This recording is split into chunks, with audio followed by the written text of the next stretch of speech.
Okay, which problem are we looking at here, Alexandra? We are looking at number what? 18. Number.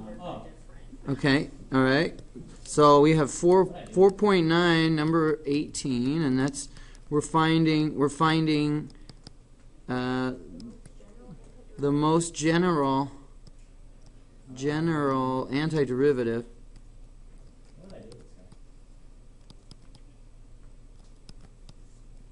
of this function. What is it? Little f of x is equal to 4x. Okay. Plus 5x to the 1.9. Okay. I'm not going to do that. I'm going to do 2x plus 7 times x to the 3.2. Okay? All right? So here's what we use. This is very simple. Which is that, okay, what do we need? We need some function, right? F of x, where this capital F of x, if we take the derivative, it gives us this little f of x, right? That's what it means, most general antiderivative. Okay? So now, what we're going to do is we're going to use, right, because we have power rule, right, we're going to use this. If I want to find, if I have little f of x is equal to x to the n, right, then my capital F of x is going to equal to, what is it? It's just x to the n plus 1, and then we divide by that n plus 1. Right? So where this is going to equal f prime of x, right? So we're finding the antiderivative, but then to make it very general, we add this constant c, right? So back to our problem here. Look, our capital F of x, we're going to increase this 1 by 1, and then the 1 is going to become a 2. So I have my 2x, and I can like painstakingly write out all the stuff. 1 plus 1, right, divided by, what's 1 plus 1? It's 2, right? Yeah. What's the antiderivative of 2x? It's x squared, right? It's asking what function has the derivative 2x. Anyway, we're going to do the same thing with this. So we have x to the 3.2, and then I have a 7 in the front. Okay, I'm going to take the 3.2 and add 1. What do you get? You get 4.2. So it's going to be over. Ooh. The limit does not exist, right? Because it's bouncing. Because the thing is, one is It's going to be. right?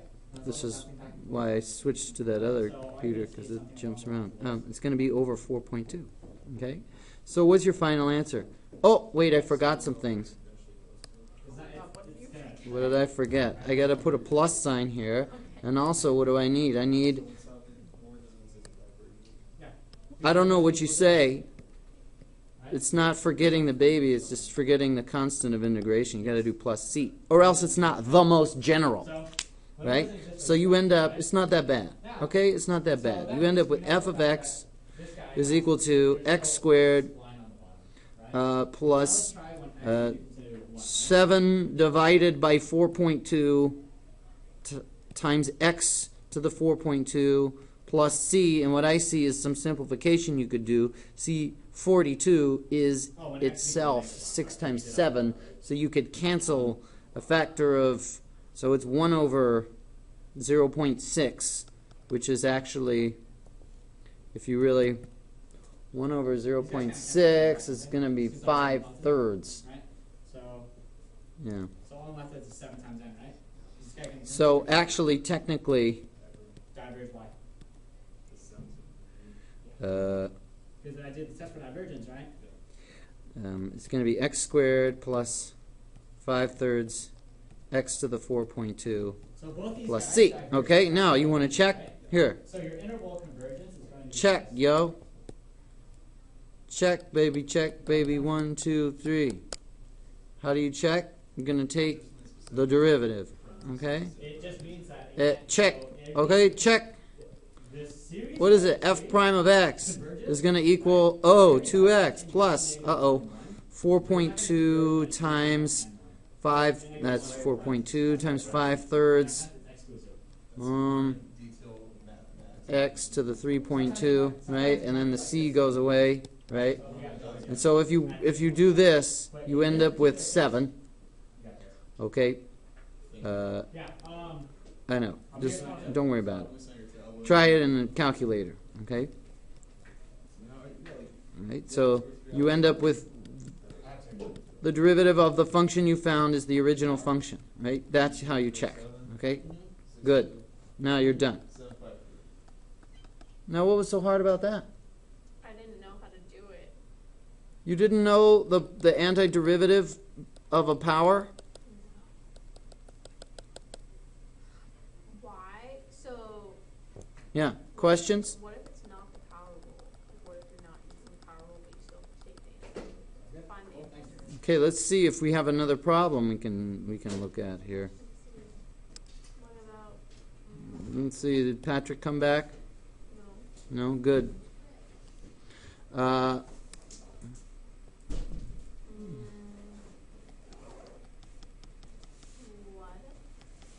Huh?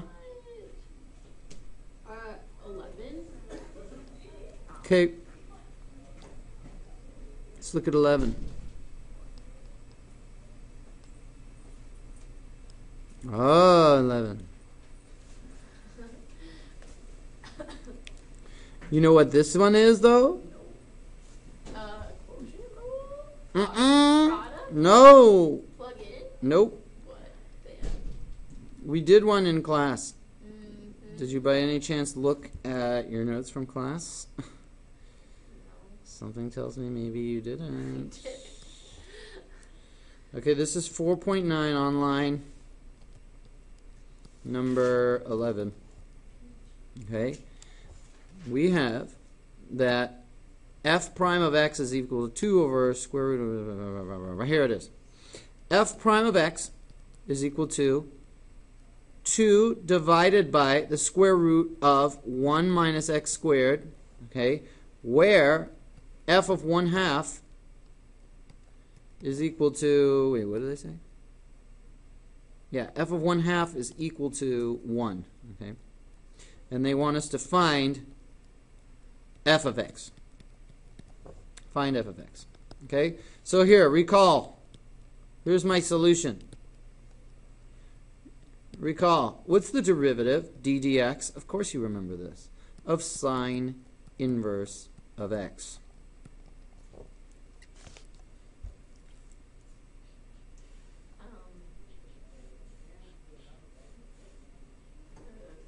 Of course you remember what that is.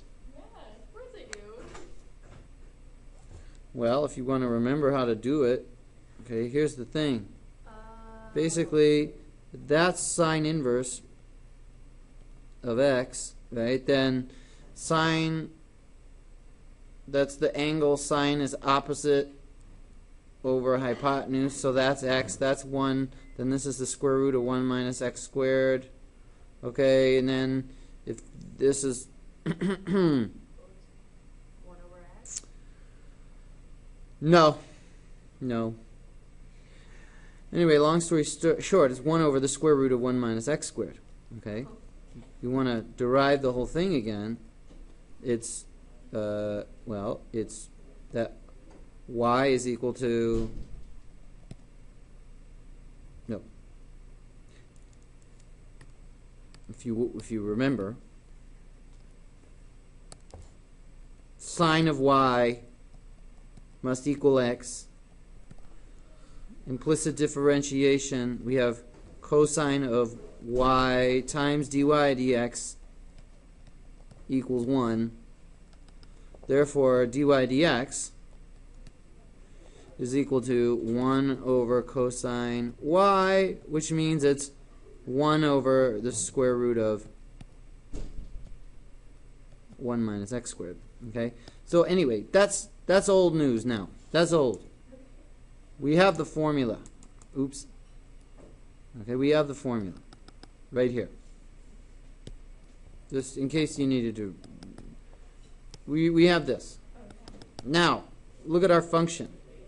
If f prime of x is equal to 2 divided by the square root of 1 minus x squared, okay, Why does it do that? This is annoying. Then f of x, right? What function has this as the derivative? Well, it's 2 times sine inverse. Obviously, right? Why? Because this is really 2 times 1 over the square root of 1 minus x squared. Right? So if I have a 2 times sine inverse and I go to take the derivative, it's going to give me that. Okay? But I need to put my plus c. Now what I'm going to do is I'm going to change color and say apply the what we call initial conditions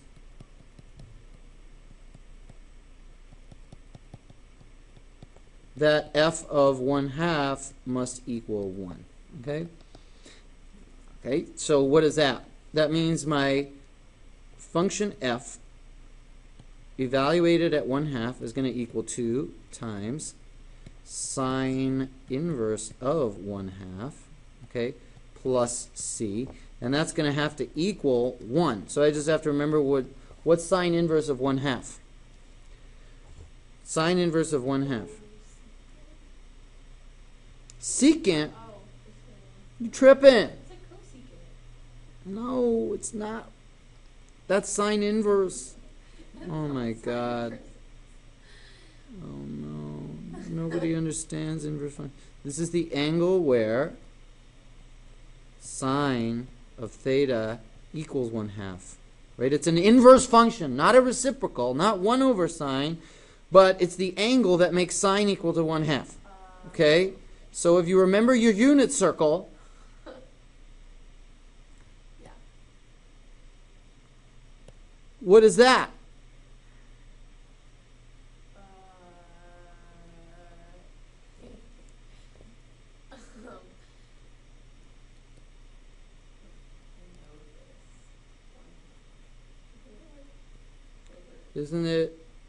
Isn't this first one root 3 over 2 comma 1/2, right? And isn't that at pi over 6?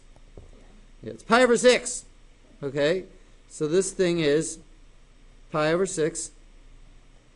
So you have 2 times pi over 6 plus whatever constant this is has to equal 1. So it's this annoying, therefore c must equal 1 minus, and then this 2 is going to cancel and become 3. So it's 1 minus pi over 3. Okay, and therefore the final answer here is your f of x is going to be 2 sine inverse of x, okay, plus 1 minus pi over 3. Okay, and that's your final answer for, or that's what your final answer would look like for number 11. Okay, this is what, May 4? Great. And putting it on the desktop. Okay, great. Now, what's the next thing? Did you follow that? Enough. So there is the basically a derivative and an antiderivative are just basically almost the same thing, just they're actually the inverses of each other. Okay, so if I know a derivative formula, then I know an antiderivative formula. For example, if I know d dx, okay, Alexander, what's e to the minus 2x, the derivative of it? What is it?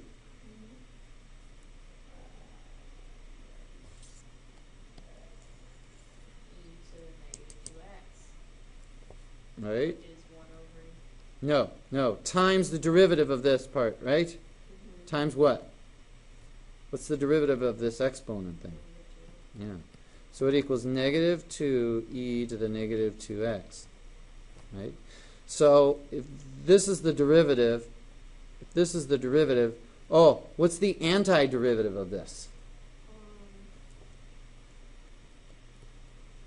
The antiderivative of negative 2e to the minus 2x dx is equal to what?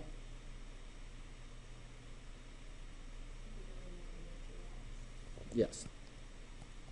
They just undo each other. Derivative one direction, antiderivative is in the other. It's exactly what it sounds like. Antiderivative. Yeah. Not tricky.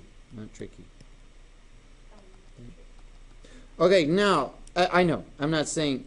I'm saying the concept, and then actually finding them if you know the derivative is not tricky. You just anyway. Okay. What else do we have? What else do you need in 4.9?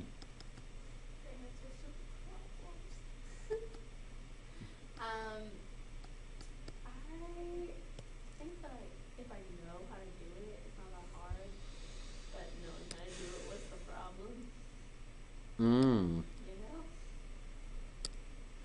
The word problems are a little bit difficult. Which one? How about? Okay. So let's do this. How about this one? Is that one? How about number 15? Sure. Okay, 4.9 online. Number 15.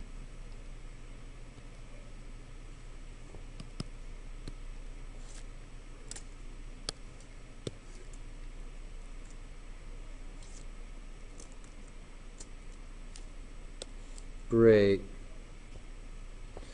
A stone was dropped off a cliff and hit the ground with a speed of 88 feet per second. What is the height of the cliff? Oh my God, it just seems, doesn't it seem, it seems like there's no information, right? Yeah. Okay. We know that there is.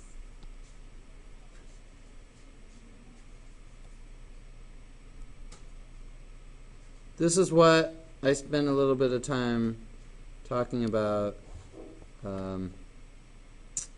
when I was talking about, oh wait, no, I want, there it is.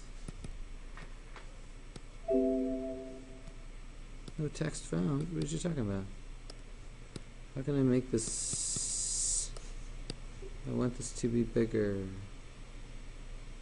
Okay. Okay, fine, whatever. Here's what we do. Okay. Here's a cliff. Here's the ground. Right.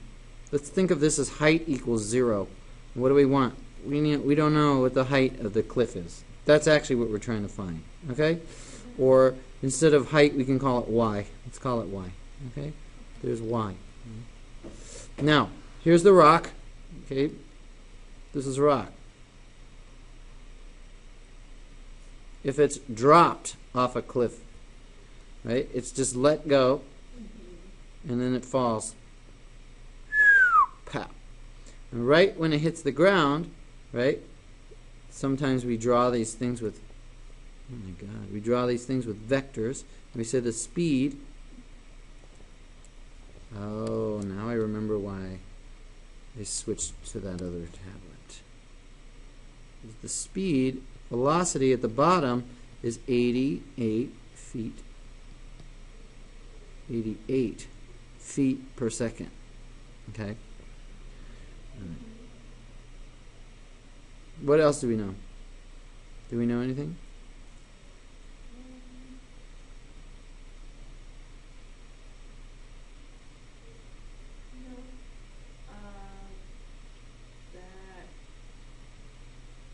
That the acceleration due to gravity is 32 feet per second. Aha! Acceleration. Acceleration is equal to 32 feet per second squared. Okay? Alright. Now, let's just do all the things we know. Y double prime is equal to 32. Okay? Here's what I know. What's Y prime then? This is the V. Right? What's Y prime? If Y double prime is 32, what's Y prime?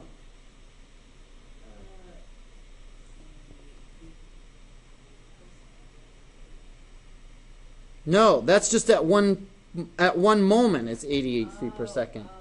What is Y prime? What's the relation? What's the formula for Y prime? Took the antiderivative.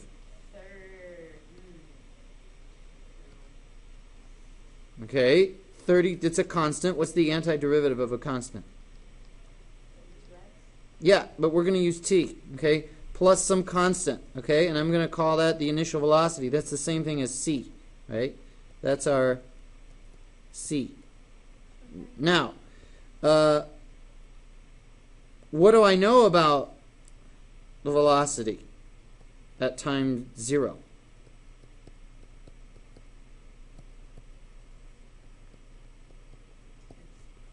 Look, if I'm right here at t equals 0 and it was dropped, see the dropped? What does dropped mean? Did someone throw it down? No, it's left. No, it's let go, which means what about the initial velocity? Initial velocity is 0. So that is 0. Oh. Wow. Okay. So, check it out. My velocity as a function of time in this situation is just 32 feet per second squared times however many seconds it's been falling.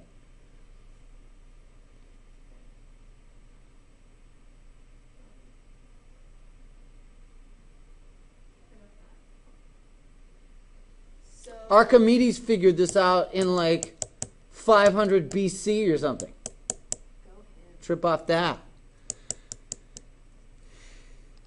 Okay, now, what do we need to know? Oh, so check it out. Notice that,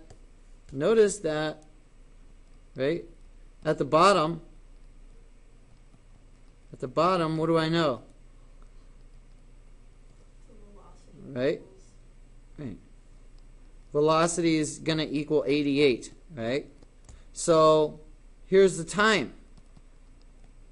Here's the time of the fall. The time of the fall is what? It's going to be 32 times t is equal to 88. Therefore, how long was it in there? It was falling for 88 divided by 32, whatever that is. You could cancel. It's 11 over 4. 11 over 4. Oh, which is going to equal 2.75. So it was in the air. So it was falling for 2.75 seconds, I think. Yeah. Okay, that's not. I put it in a box. Maybe I should just put it in a circle, because that's important. Okay. Now what I want to do now is remember. I know that y prime, which is equal to our v of t, is equal to 32 t. So what is y? How do I know position? Y is equal to. We're going to do one more antiderivative.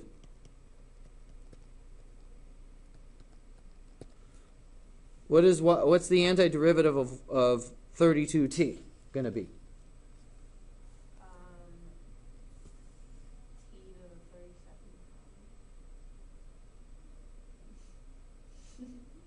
Oh, hell no! Something t to Oh something. my god. It's t Yeah. to the n plus 1 divided by n plus 1. Okay? What's the n right here? It's 1. Okay? So it's gonna be 32 t squared divided by 2, which means, hold it now. It's gonna equal, we got to plus our constant, which is gonna be the position or the height at time equals 0, right? Are we doing it at t equals 2.75?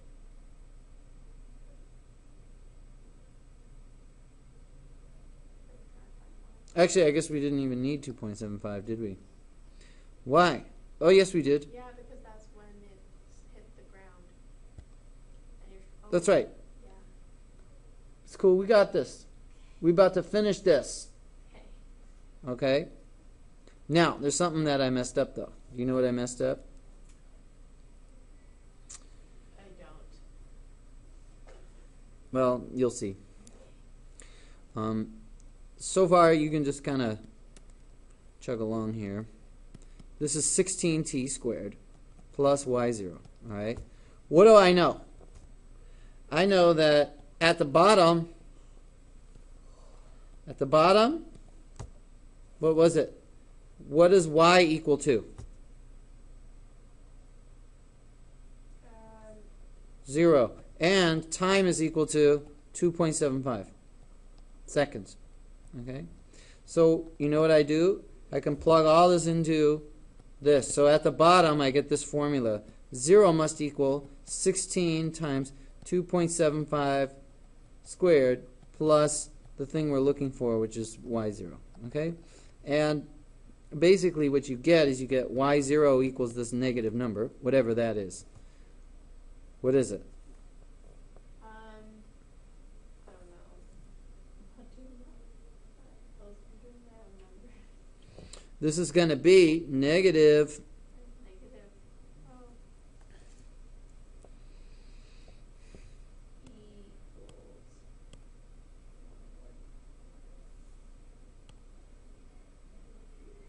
Yay. Will you tell me?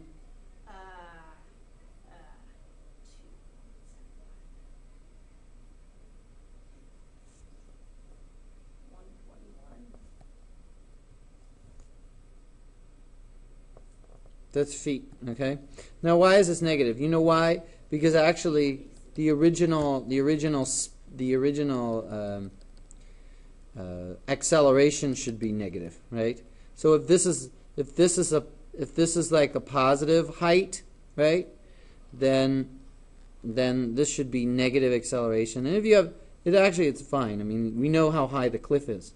Then this should be a negative 88, right? And then you get negatives, and it becomes like if you don't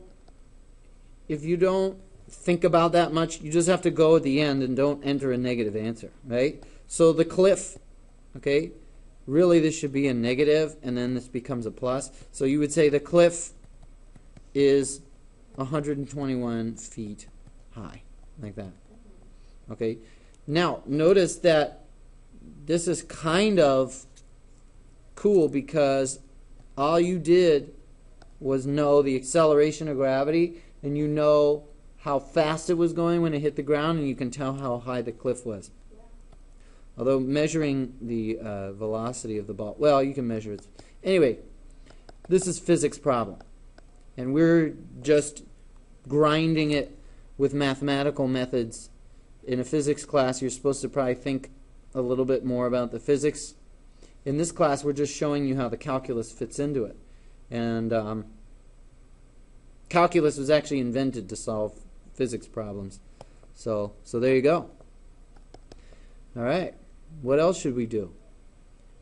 Let's do. Should we go back to 4.4 and do some of those crazy limits? Sure.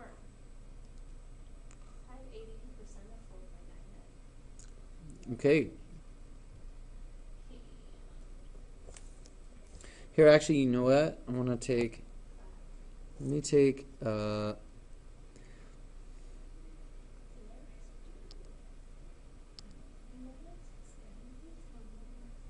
see. I think I have.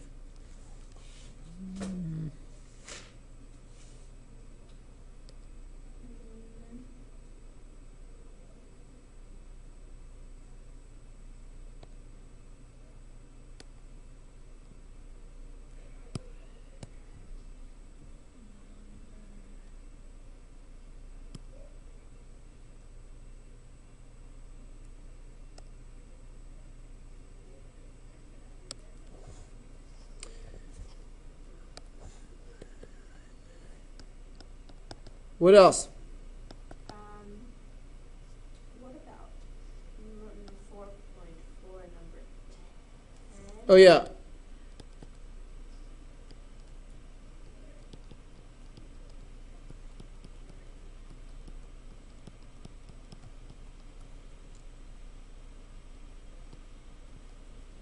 Okay, we're going on to the next one. 4.4 online, okay? And what is that? It's the limit as x goes to where? Infinity. As x goes to infinity of 1 plus a over x.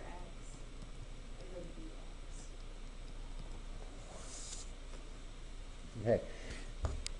This is a compound interest problem. Okay? Notice what happens to each part as x goes to infinity. Okay? What's the form of this? Here's the form.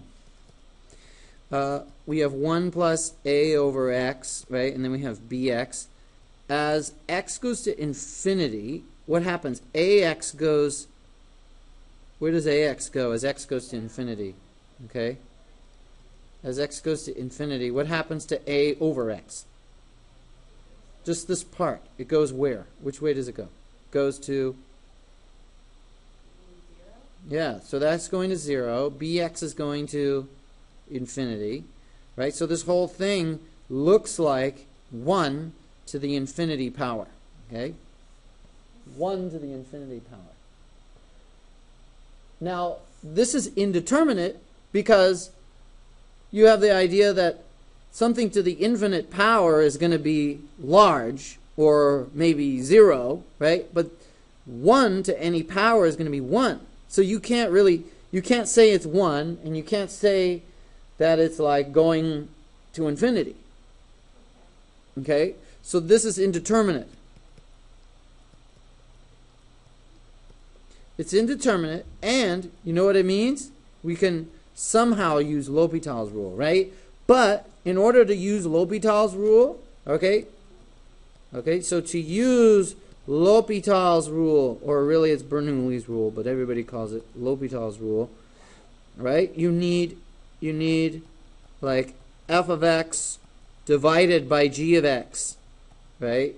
Equaling, something like 0 over 0, or, infinity over infinity. Right? So what we're going to do, here's our strategy. Here's our strategy. We're going to use the natural log to rearrange the limit. Okay? And I will show you what I mean. Okay? Now, what is the limit? I'm going to call it... Actually, we're taking the limit of this quantity. Okay? Y is equal to... Let's just look at this. A over x... sorry. Yeah, that's right. A over x to the b times x power. Okay? What we want is... We want to take the limit as x goes to infinity, but what if instead we take the natural log of this? And we take the natural log of this, okay? And then take the limit of that. We're going to take the limit of this. Let me not write it yet. Okay.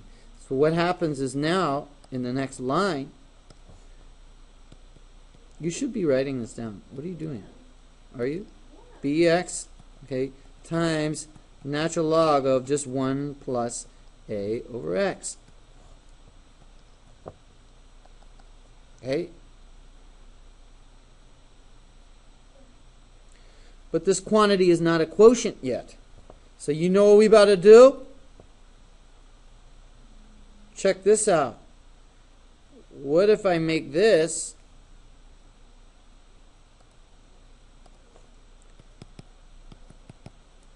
hold on. I didn't mean that. Yeah. What if I turn this into, instead of multiplying by bx, what if I divide? Let's leave the b out in the front. I'm pulling the x out. 1 over x. Like that. Look at that.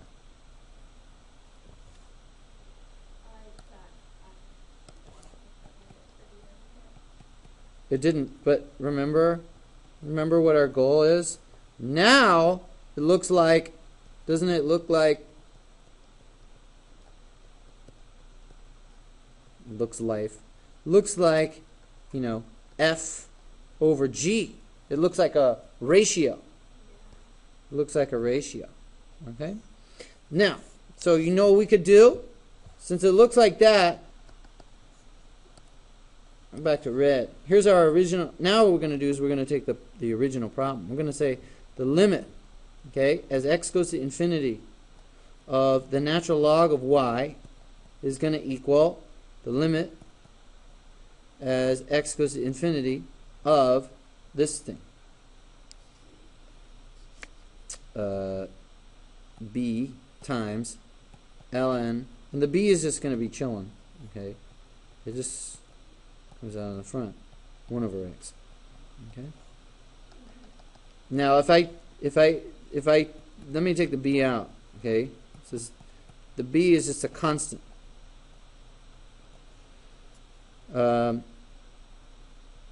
So before I do that, notice, look, this looks like, what does it look like if x goes to infinity, okay?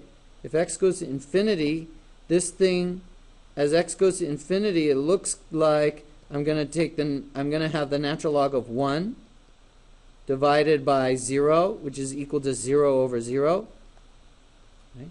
Because as x goes to infinity, this part goes to 0, right? So I'm just looking at, is this indeterminate? So this is now indeterminate in the way that we want for L'Hopital's rule. So I can use L'Hopital's rule now. Okay? And on the next line, I can take the derivative of this thing. So I'm going to write that down. I'm just going to do d dx of this. Okay? I'm going to do d dx over d dx. Okay?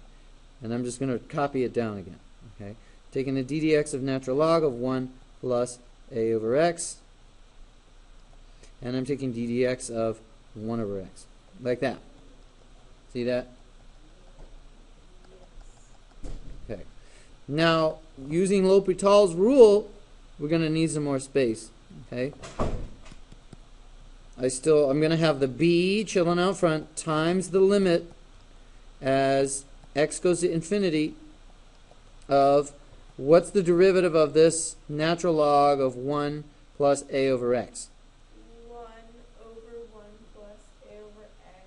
1 over, Times. Okay, times, what's the derivative of this inside? Is a constant? A is a constant.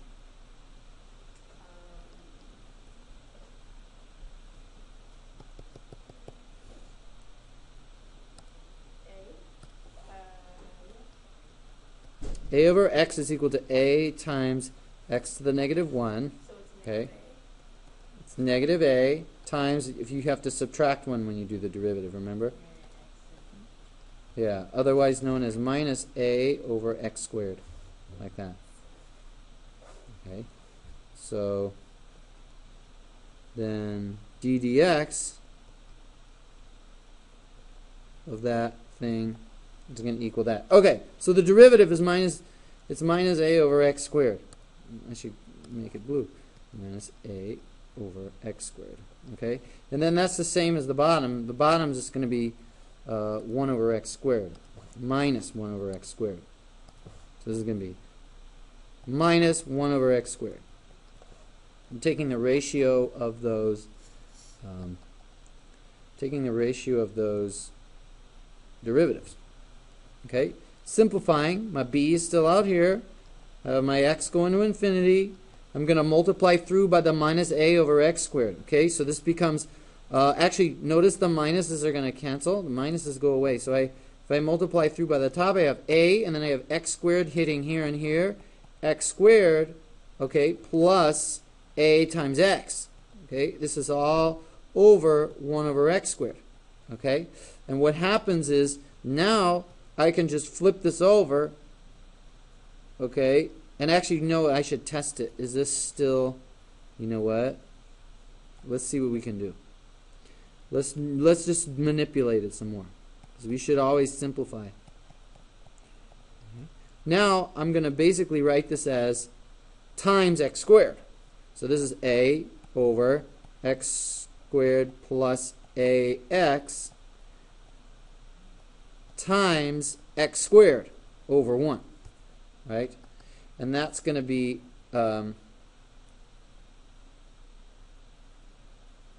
like this.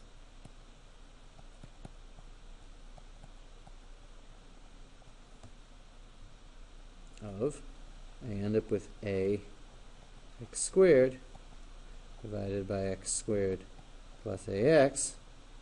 Okay. and one thing can cancel in the bottom, but we're almost done. We are not done yet, though. Okay. Notice that if I want, I can just factor out a factor of x here. Okay. Pull out an x, and then one of these things is going to cancel. So if I clean this up, it becomes ax over x plus a. Okay? And if I go to infinity, this still looks like infinity over infinity. Like that. Still looks like an infinity over infinity limit, even after you simplify it. So we're going to use L'Hopital's rule one more time.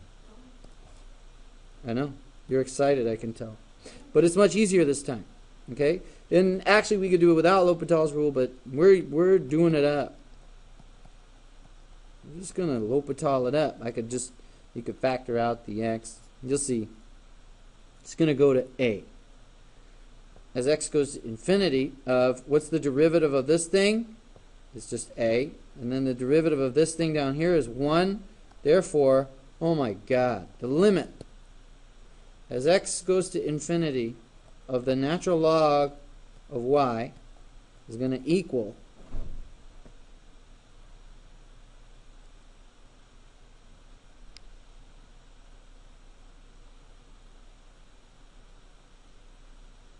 b times a. Holy shit. Ox. Okay. You might be thinking, now what? Okay. So you know what you do? You raise it back up on e. Therefore, the limit as x goes to infinity of our original y is equal to e to the b times a.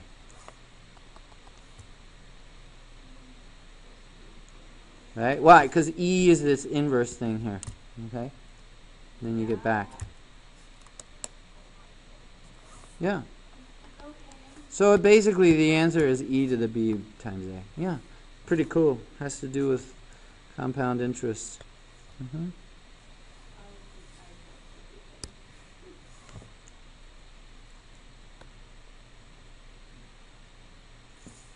Okay, nobody's here. Okay. Maybe I should just use Google Hangouts or something. Oops.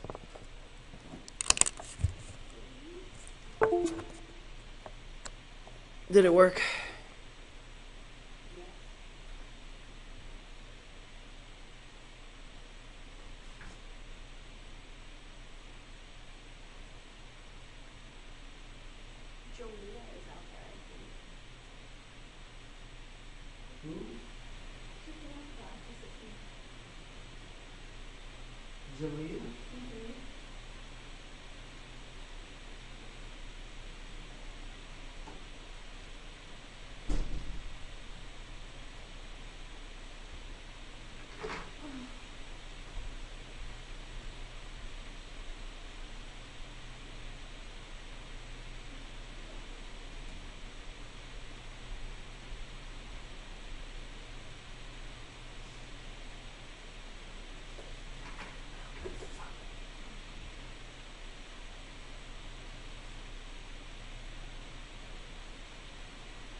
you have to do on there?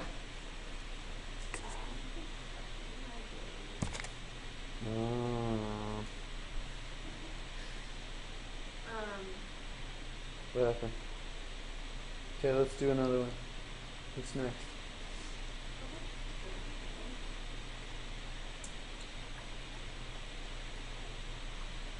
Last one. The limit as x approaches infinity, x to the 5 over x. Okay. X to the 5 over x. Okay, what kind of form is it? Is x going to infinity? Is it, so what's happening? It's a what's the form here? Yeah.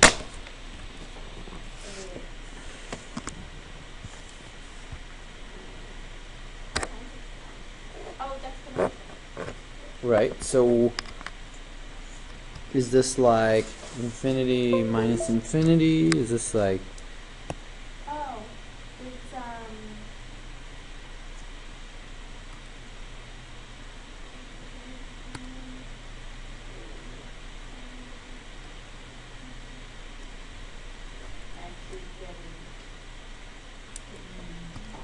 huh? No. Wait, x is getting smaller. No, No. x is going to infinity, right?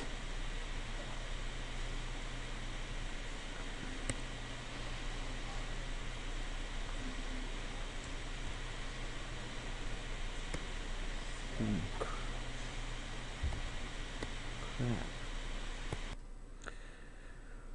Okay, so we're looking at 4.4 on line number 11.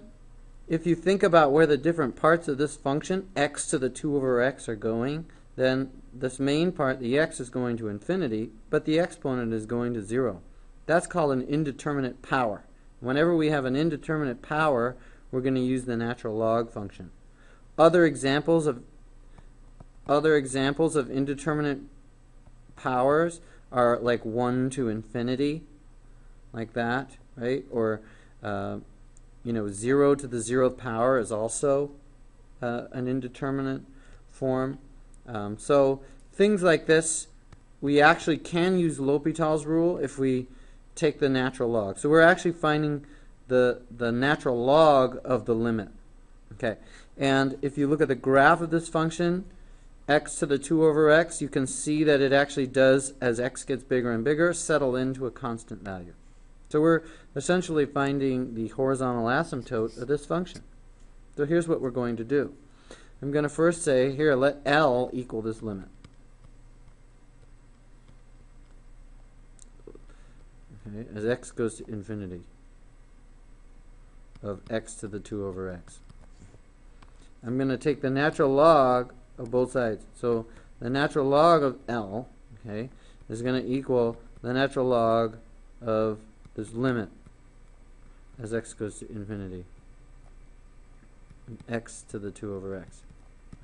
Right? And since actually you can sort of pull the natural log out. So what we're finding is we're going to find the natural log, and it turns out it's the same thing as if I just take the limit of the natural log of x to the 2 over x. Okay? And if I apply the log rules to x to the 2 over x, what do I get? 1 over x to the 2 over x times. If we simplify, what's the natural log of a to the t? Doesn't it become t times ln of a? Yeah. Like that? Yeah. Okay? Yeah, logs would totally rule. Oops, that's orange, I don't know. Equals, this is the limit as x goes to infinity of x times, 2 over x times the natural log of x. Okay? Which is going to look like a quotient now. So it's going to equal the limit as x goes to infinity of 2 over x, no, 2 times the natural log of x divided by x. Okay? Now, if you look at this limit, it looks like, because this is going to infinity, and because natural log increases, and this is going to infinity, so it looks like an infinity over infinity problem. Okay, it looks like an infinity over infinity problem, which means we can use what?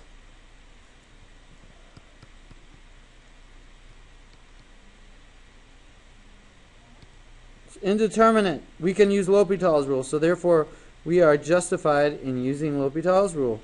And according to L'Hopital's rule, okay, we can take the limit of, if I have a limit of a ratio and that limit is indeterminate, then I can just take the derivative of the top and the bottom. This is not the quotient rule, friends. Friends? This is not the quotient rule, okay? So I'm taking d dx of the top and the bottom, and I'm going to put it all back in. This is 2 ln of x times x, right? So what do I get? This becomes the limit as x goes.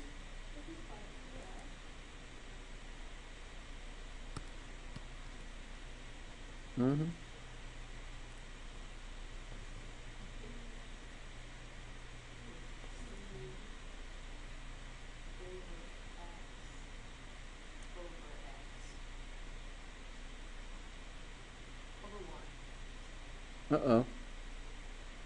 Wait, I must have made a mistake somewhere. What happened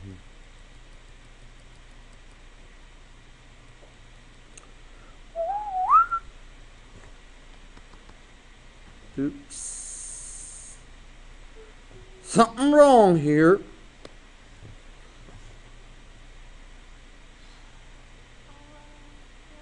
Says the limit is 1. X to the 2 over x power.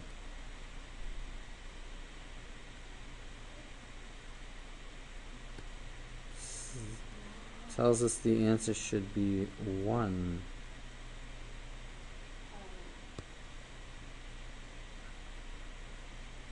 Oh! Yep. I'm right. We're right. Okay. I had a moment of self-doubt. I forgot we were taking... Anyway, here's what it is. Keep going. What is this? 1? And then this is going to be... Oh, that's 1 over x. So this is 2 times 1 over x. This is the same thing as the limit as x goes to infinity of just 2 over x. Fancy that. And where does that go? What's the limit as x goes to infinity of 2 over x? What does it equal? What does it equal? No! It equals 0! But what are we looking for? Remember what we did up here? We took the natural log. So you ain't done yet. Oh, okay. You ain't done yet. All right. What do you got to do now? Plug back in. No. How do you solve for something that's inside a natural log? No. You don't take the natural log. What's the inverse of the natural log? E? Yeah. E to the 0 is 1.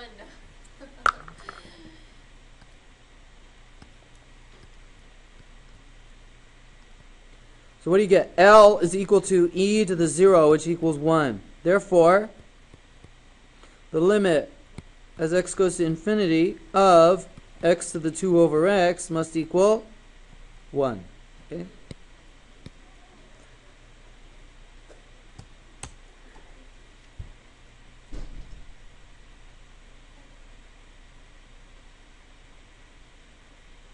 Wow.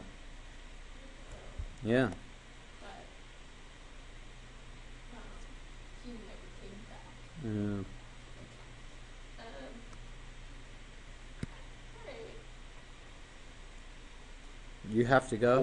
Yeah. Okay. Did you at least... It makes more sense. It's just like so many steps. Oh, yeah. Where one could mess up. But